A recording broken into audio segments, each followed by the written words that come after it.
Magandang araw aking mga ginawa at binibini! Welcome back to my YouTube channel. Kumusta kayo? It's been 2 weeks na hindi ako nag-vlog or nagsasalita sa harap ninyo or sa video na to. Kaya hindi ko alam kung sanay pa ako magsalita. Pero alam ko naman, kaya pa naman kasi active ako sa YouTube eh. So ngayon, curious ka ba kung paano ako magsulat? Gusto mo bang malaman kung ilang oras ako nagsusulat? Hindi ganun kadali ang pagsusulat, mga Ginoo at binibini, kasi talagang it will take so much time para matapos mo ang isang kabanata. Unless if like for a whole day, you can also write a whole chapter without distraction. Yun. Isa yun sa pinaka mahirap sa mga manunulat na kagaya ko na may distraction. Pero ako, nadidisiplinahan ko sa sarili ko hindi ma-distract sa mga bagay-bagay na social media, ganyan. Kaya ako mag-focus on something na focus talaga. So ngayon, susulat ako. 2 weeks akong hindi nagsusulat at alam kong gustong-gusto nyo nang mabasa ang Kabanata 9 ng Jardín de Rosas. Kaya ang plano ko ngayon, this week, kasi August 20 ngayon, Sunday, if ever man kayanin, pero ang plano ko talaga, tuwing umaga, sulat, tuwing hapon, aral, tas tuwing gabi, YouTube. Ganun ko siya hatiin. Pero sa morning routine ko, parang nandun pa rin yung meditation, exercise, yoga. Hindi mawala yun kasi talagang kailangan yun. Yun. So, I'm excited for this whole week kasi next week na, pasukan na. Wala nang sulat-sulat pang ganito katagal, di ba? Kaya ang bala ko, hanggat makakaya ko, tatapusin ko mga re-revise kong chapter. So, here we go. Writing the Kabanata 9 with reacting to scenes. Okay? So, mag-stop, magta-timelapse na lang ako at titingnan natin yung time ng pagka-timelapse ko at kung kailan ako natapos. Okay? It's time to focus. So, ang bala ko, 1 hour session, tapos 10 minutes break, 1 hour session, 10 minutes break, and then lunch. Let's see if kaya ko siya matapos within 2 hours. Kasi kalahati na ako ng chapters eh. So, are you ready?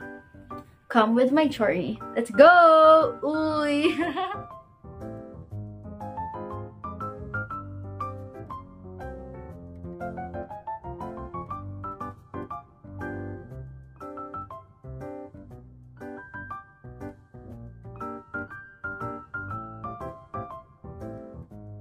Magandang araw aking mga Ginoo at binibini. Ngayon ay tapos na ang 1 hour session. Nauna akong nagsulat ako ng 9:10. Ngayon ay 10:19. Grabe, nakakangawit. Isa pa. Isang scene lang yun natapos ko. Ang haba ng klinika dito. Yung kwentuhan tungkol kay Lina. Teka, i-check ko. Ay, nakabukas pala to. Bayan. Teka. Ang ibig ko sabihin, mga ginawa at binibini, ay yung checklist ko rito ng mga scenes. I-check ko na siya. Since alam niyo naman na to, okay lang ipakita ko sa inyo kasi na-publish na siya. Yan. Isang scene pa lang natapos ko. Tungkol sa, kay Lina. Ito nangyari. Pag-usapan nila. Nagulat sila bakit tinulungan si Rosa ni Antonio dahil nga 'di ba may dalawang lalaki na binubugbog si Lina, 'di ba? O parang reacting to scenes na dito mga Ginoo at binibini, kaya sinasabi ko sa inyo. Ang sabi ko lang sa part na 'yon, interesting pag may dito. Interesting yung part na 'yan kasi hindi nyo pa talaga alam yung tunay na nangyari, 'di ba? Oh, kasama siya sa plot twist. Ang daming mga foreshadowing na ginagawa ko para lang makita nyo. Kasi marami akong gustong i-reveal. na mas lalong magpapa-interest sa storya na to. At nakasulat yun dito sa draft ko. Eh, hindi ko nga masulat-sulat lahat ng gusto i-reveal, kaya nga tinatapos ko ngayon eh. Alam ko na kasi ending ng story ako, mga Ginawa at Binibini. Kaya, parang andali ko na lang siyang isulat. I mean, yung ideas. Pero, yung pagsusulat talaga ng ganito, hindi Ang hirap, syempre. Ang tagal, 1 oras ako, 1 scene natapos ko. Kasi binasa ko ulit yung buong chapter para ganahan ako eh. Tapos yun, nagsulat ako. Ito na tayo sa kubusin eh. I think di ko siya kaya tapusin ng buong umaga. Kasi parang gusto kong kumain ng something or like, iba mo na gawin ko. Siguro magbasa, ganyan. Or mag-update ako ng planner. Yan, ito pa, ganito pa kahaba. Oh, yan, ganyan pa kahaba. Ilang box pa to, ilang scenes pa to. 1, 2, 3, 4, 5, 6, 7. 7 scenes pa. Diba? Ang title na nga natin ngayon, ang tunay niyang pagkatao.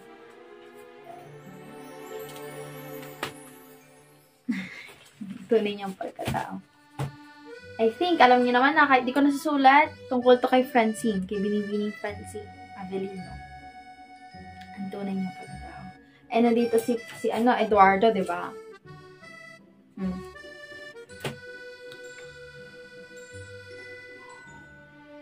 Kamusta si Tio Tomas? Di ko rin alam. Ay, ba't ko sinabi? Hindi kasi diba, may nagtatanong eh. Baka daw buhay pa raw. Or hindi. Ganyan. Pero, kung pinapala niyo itong vlog na to, tapos niyo nang basahin ang Jardín de Rosas, dahil alam ko naman na hindi to kagad maraming manonood. Kaya okay lang. What's your reaction? Kamusta? Kamusta ang pagbabasa? Comment down your thoughts. Tungkol kay Tio Tomas, tungkol sa ending ng Jardín de Rosas. Pang future eh, no? Tungkol sa plot twist. Hindi niya nakakala. Tungkol kay Manuel. Sa mga namatay, kamusta? Sa mga namatay na characters, anong masasabi ninyo? Teka, iba manonood na ito ngayon eh. Ba't ko ba in-spoil na mamamatay? Okay lang yan. Alam niyo naman may mamamatay, pero di niyo naman kung sino, diba? Pero sa mga nakapagtapos ng basahin ng Jardín de Rosas at binibinge watch nyo tong Jardín de Rosas na to, or watch 3 episodes, good. Ano masasabi niyo? Comment down below. So, I think magpapahinga muna ako saglit or mag-update akong planner or kakain ng something or magbabasa. Mag-video na lang ulit ako kapag nagsulat ulit ako, okay? Magandang araw mga Ginawa at Binibini, and it's second day of my writing. So, late ako nakapagsulat ngayon. It's currently 3:08 PM kasi marami akong ginawa kanina umaga and I'm very happy doon kasi nakapaglaba ako ng isang bag ko, ng shoes ko for the pasukan, and then inayos ko yung mga plants since I'm also interested on that thing. It's like I want to make it I just want to try it kasi wala namang masama if susubukan ko na maging happy rin yung planting because I think I'm a nature person kasi yung yung multiple intelligence ba yun? Yung language, ganyan. So, di ko alam, oh my gosh, what ko to share sa inyo? Wattpad to eh, diba? Pero yon alam ko, nature, medyo may pagka-nature ako after ng, language, nature next. Parang ganun. Kasi ba? Kung hindi nyo guys, okay lang yan. Sa Learn With Me series natin ito itatalakay. So, let's start again. Writing. And tingnan natin kung ilang scenes ang magagawa ko ngayong hapon na ito. So, subukan ko kayanin lahat kasi parang hindi ko kayang tapusin kasi may YouTube pa ako. YouTube lang naman. Tapos mag-aaral pa ako, guys. Hindi ko inaasahan, malilate ako. Pero yan, naayusin ko na siya. Yan. So, let's start. Baby, watch my new dance cover on YouTube. I'm currently watching it because why not? I'm so in love with myself. Oh my yeah, isipin niyo kung ano natin maisip niya. Nandito na tayo, guys. So, yan. Nandito na tayo. Mag-select na tayo ulit. Okay? Let's go. Time-lapse ulit. Let's go.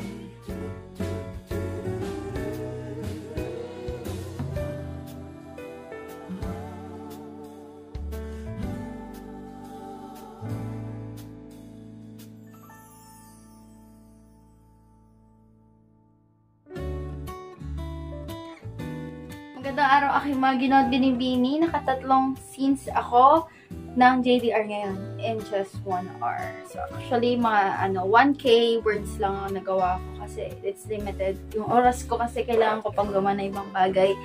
And also, yung isang scene nga lang kay Antonio hindi ko natapos kasi nasa simula pa lang ako like 10% ganyan. And then, yun, masaya ako na nakatapos akong 2 scenes and ongoing yung 3rd scene. Actually, malapit na ako matapos nito after nung scene na yun kay Antonio. So, I think medyo maiksi ang Kabanata 9. Pero, tandaan nyo na ang bawat chapters ko is 6K to 12K yung words every chapter. Mabibiting kayo, may mga haba naman, ganun. Pero yun, I think it's okay pa rin naman. Wala akong masyadong rules sa pagsusulat ko. It's still my imagination talaga and vocabulary. So yun, if ever ako dito, yung about kay Ginoong Miguel, syempre, masasabi ko, diba?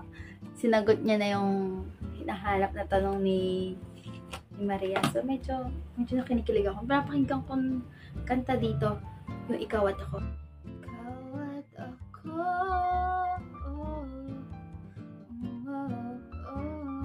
Uy! Ba't biglang kumanta? Tsaka yung eto, yung tulad mo ni DJ. Hindi ko sure yung name. Oh, ang isang katulad mo ay di na dapat pang pakawalan. Alam mo bang pag naging tayo? Okay, medyo sa plane ba? Muli? Okay. Ba't ba ako kumakanta? To impress you guys? Yes. Trip ko lang kasi parang dati kasi gusto ko rin nagka-content ng song. Meron akong i-release ng song dati sa YouTube ko kasi di ko tinuloy. It's like, ako yung kuha ng lyrics pero yung tugtog, hindi ako. May gitara ako, so pwede yung kuha ng diba? Diba? Kasi why not? Right? So yun, ba't naiiba ang topic natin? Pero habang pinapakinggan ko yung 2 songs na yun, papangiti ako. Kasi every time natitingin si Maria, nakatingin na si Miguel, tapos iiwas na tingin, oh my gosh, ang cute niyong dalawa. Joke lang. Antorya ako guys, joke lang. Siyempre, doon tayo sa Miss Totoong Ship talaga. Yung talagang hindi totoong ship yung like, ship talaga. Ako lang kasi gagawa ng Antorya guys. O yan tuloy, after ng Marwell, meron tayong Antorya ngayon. Na hindi ko pa tapos. Actually, gusto ko siya tapusin. Kaso nga, gagawin pa ako. Yung kamay ko gusto pang mag-type. Yung utak ko gusto pang mag-imagine ng mga scenario. Yung utak ko gusto pang mag-produce ng mga dialogues na sasabihin nila Antonio at Maria. Pero yun, we need to stop. We need to balance. Nasabi ko, dapat balance. So, I think I need to go na and see you on the next video. Magandang araw mga Gino at Binibini at narito na naman ako sa panibagong video na kasunod ng nakaraan. So ngayon ay August 28, 2023. Ang pagkakaalam ko, natapos ko ang Jardín de Rosas Kabanata 9 noong, wait, check lang natin. I know this will take time, so okay lang. Check lang natin dito. So habang nag-ano pala ako, habang hinahanap ko, kaya ako siya late natapos kasi may nangyari lang last week. Ayun, sabi na August 23 ko siya natapos. Ayan. So, ngayon ay August 28. Nakita niyo yung interval ng day na hindi ako nakapag-update. Though, I can also update it sa Wattpad ng mas maaga since natapos ko na nga isulat. Kaso, yun nga, hindi ko siya nagawa kasi may nangyari. It's personal. Pero, okay naman ako. Okay? So, yun. Magre-react tayo ngayon. So, habang na doon, kasi pumunta kasi kami Maynila. May nangyari lang sa relatives ko. And, namin. Okay? And, doon ko tinapos yung natitirang scenes ng Kabanata 9. And I can say na ito yung isa sa, hindi siya pinaka-like, mahabang words. Ang dating Kabanata 9 is 9K words, pero ang Kabanata 9 natin yun is 7K words. Marami akong binawasan na scene, tapos pinalitan ko na lang siya, pero di siya ganun kahaba na napalitan ko kasi mga necessary scenes or pag-uusap ng mga characters ang mga inilagay ko rito. Kasi last time, when I wrote that chapters, yung mga scenes doon ay medyo unnecessary. So, binawasan ko siya and na-revise ko. So, ngayon naman, Kabanata 9 has 7K words. How ba has? Ano ba? Practice lang mag-English. So anyways, so Kabanata 9, meron siyang 7K words pero isa sa pinaka-inantay ko rin karakter kasi makikilala niyo si Binibining Francine. Kasi ang ako nabasa yun ang Kabanata 9, ang pinaka-end nito ay ang tunay niyang pagkatao, which is, mayroon pa tayong dinalalaman tungkol kay Binibining Francine Avellino. So yun nga. So natapos kong scene habang nasa Manila ako ay yung kay Antonio at Maria. So I really like this scene kahit na Marwell tayo. After ng kay Marwell, biglang nagkaroon ng kay Antonio, which is tawag doon. Mayroon na magtunguruan. Tapos mabay kayo sa akin. Teka lang, hinahanap ko. Pasensya na.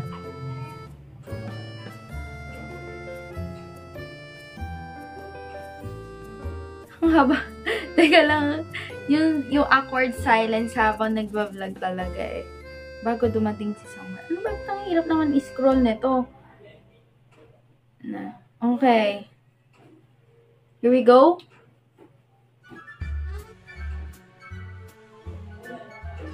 Okay, ito pala. Gusto ko lang i-emphasize dito. Yung sinabi rin ni Miguel at sinabi ni Antonio.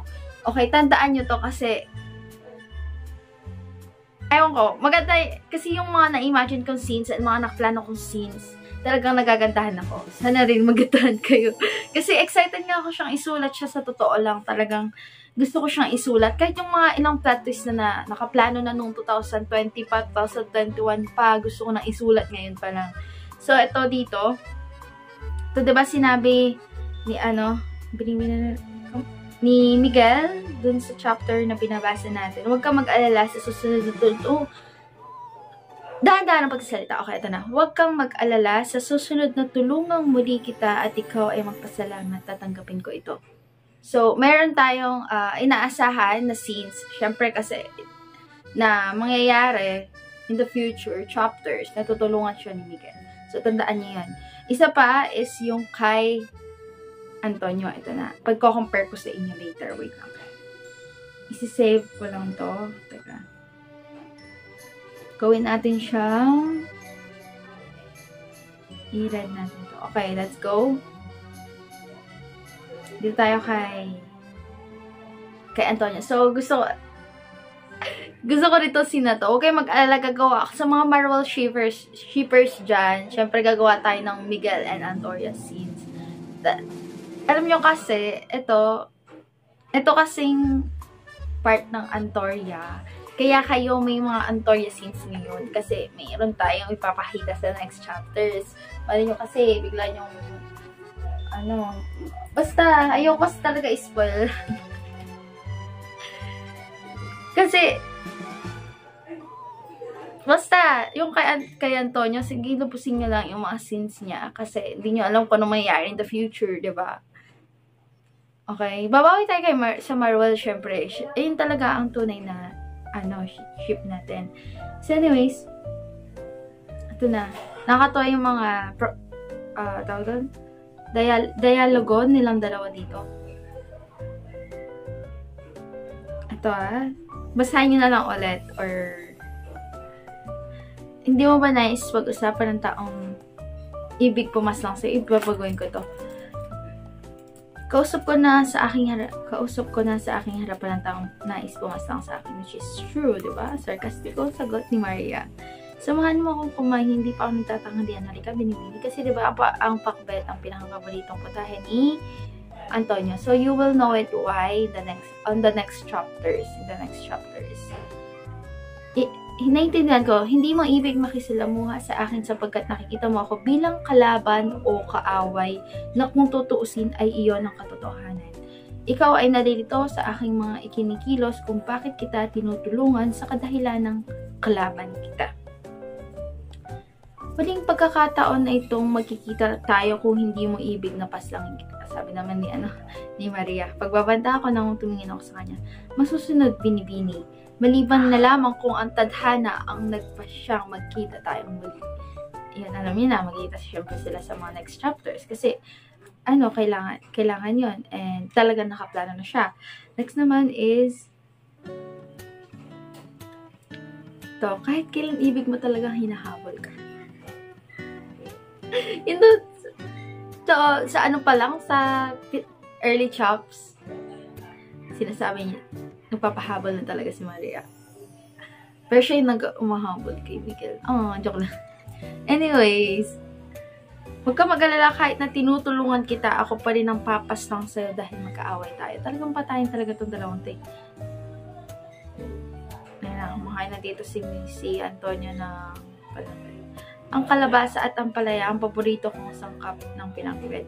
Nung bata pa lamang ako, pinutol na yung sinasabi ni ano, may kabuluhan ba ang iyong sinasambit?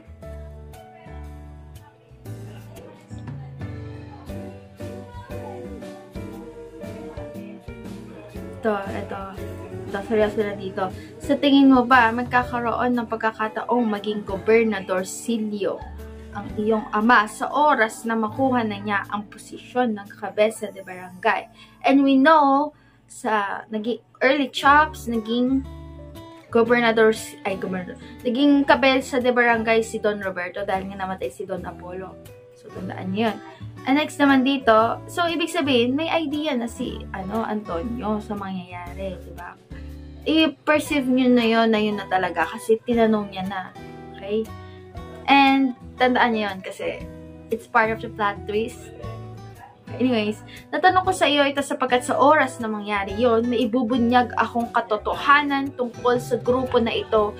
Isa na roon ang aking 3 rason at kung bakit ako ang leader ng grupo.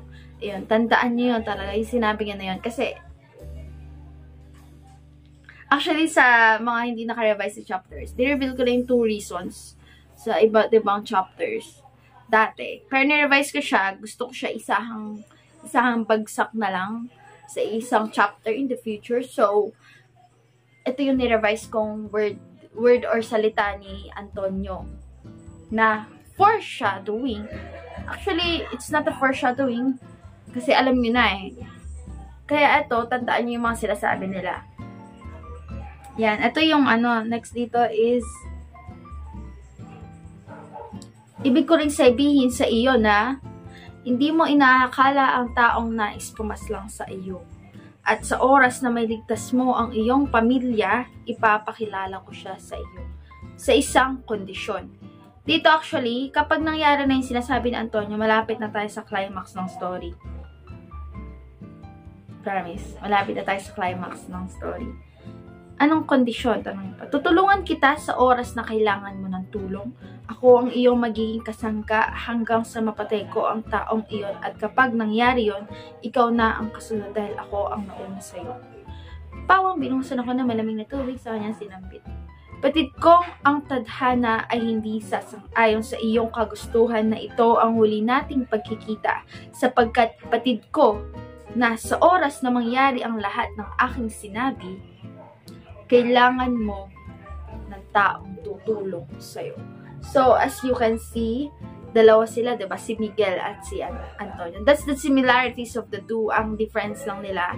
Si Miguel, alam nating mabait siya, particularly sure, kasi nga tinuturo siya ng rosas. Si Antonio, na we know na masama siya kasi leader siya ng grupo na yon na nais tumulong kay Maria. Okay? Maganda ang scenes ng mga kasunod. I promise you. I promise. I promise. Dito pa lang, na nasusulat ko yung mga early chops. I do really love it. So anyways, yung next natin is, teka.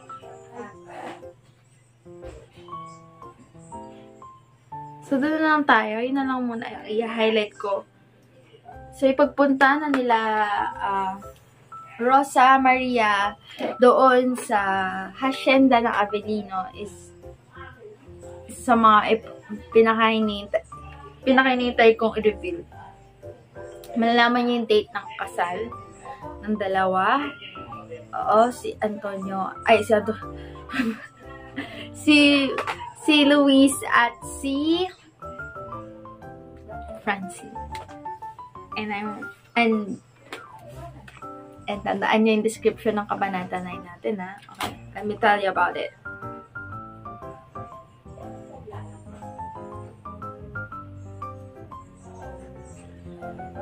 Ang senaryo kung saan mababatid ng lahat ang magiging rurok ng nararamdaman ng bida sa Jardín de Rosas ni Binibining Jessa. Yan, tandaan niyo yun?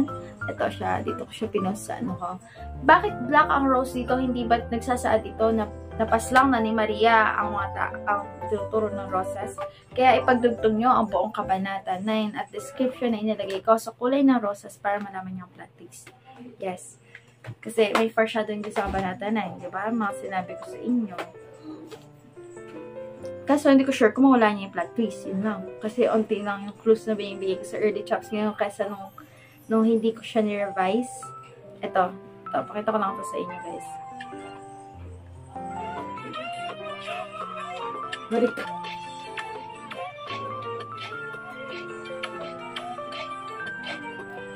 May Antoria exists because of enemies to lovers. Pero we're not sure kung magiging lovers ba sila. Pati si Miguel, di ba? Iyan din, nantayin nyo din kasi yung character development ng iba't iba kung characters pa nagsabi sa inyo. Nakaplano na to. Noon pa. So anyways, I need to end this vlog na kasi I know, mahaba na naman to.